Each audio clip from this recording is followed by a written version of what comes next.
มือสูงมือในมารายงานโตค่ะมือในคาเฮ็ดกินปลาตะแกงไก่ปลาตะแกงกะหรี่ปลาตะแกงกะทินี้นะ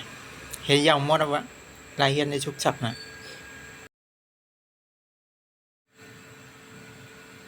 อันนี้ครับเฮ็ดเรียบร้อยปลาตะก็โคยาวเรียบร้อยเครื่องก็มีผักกาดลงซอยซีมีหอมหลวนต้องมีผักกี้มีมะพร้าวเนาะข้าใส่ในหวานไว้ที่เตรียมกินเอานะอันนี้ก็มาโคใส่รอทอปัดเนยซอยจิกย่อยๆคำแรกก็จะมันเน้นนำครับเน้นนำครับ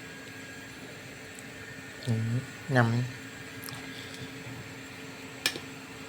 ก็เดี๋ยวมันนะมีเนื้อไก่อาลูเหมือนจังแกงกะหรี่นั่นกันแหละเนี่ยครับเนื้อไก่อาลูเว้พองโถเว้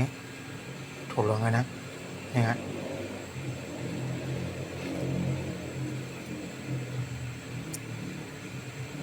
แชมป์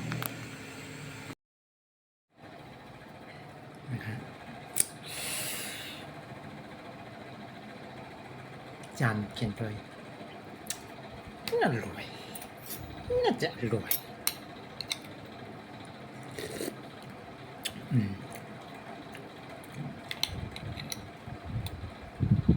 มะพร้าวนี่ใส่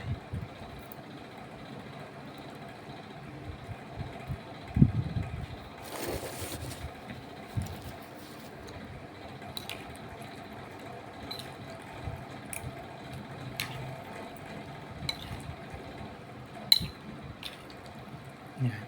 ปลาด่างใส่รอบกิน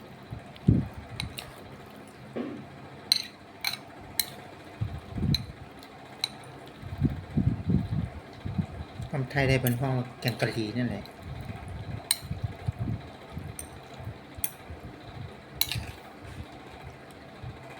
เนี่ยปลา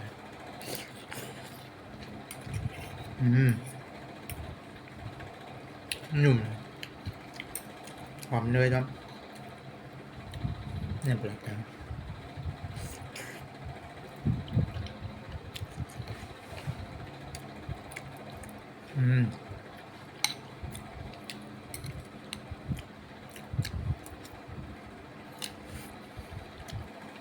เนี่ยมันเนื้อไก่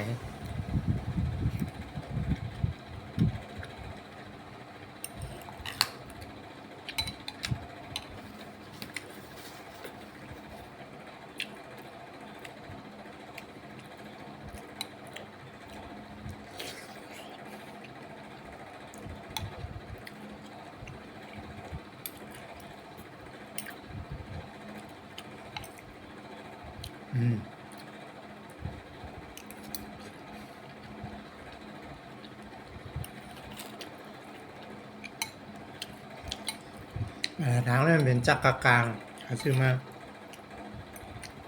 มี5 แผ่นก็89 บาทนุ่มครับ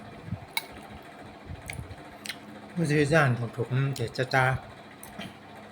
มันเด็มนุ่มมาเลย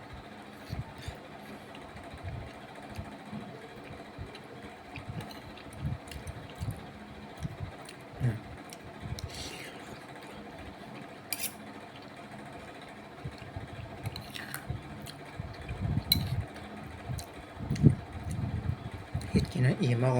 อิ่มมากเลยเนาะจานเห็ดสองปอกกับปอกนึง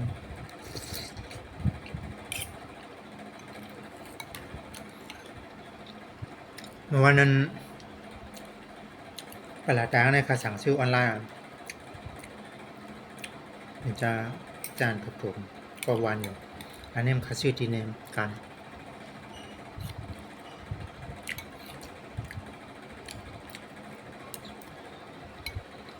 เขาห้องมาก็มึงไทยเขาห้องว่าโรตีแจกแข่งอ่ะเป็นโรตีนั่นแหละเนี่ยเนื้อไก่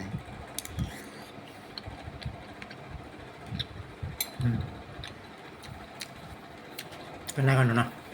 จะยาวไป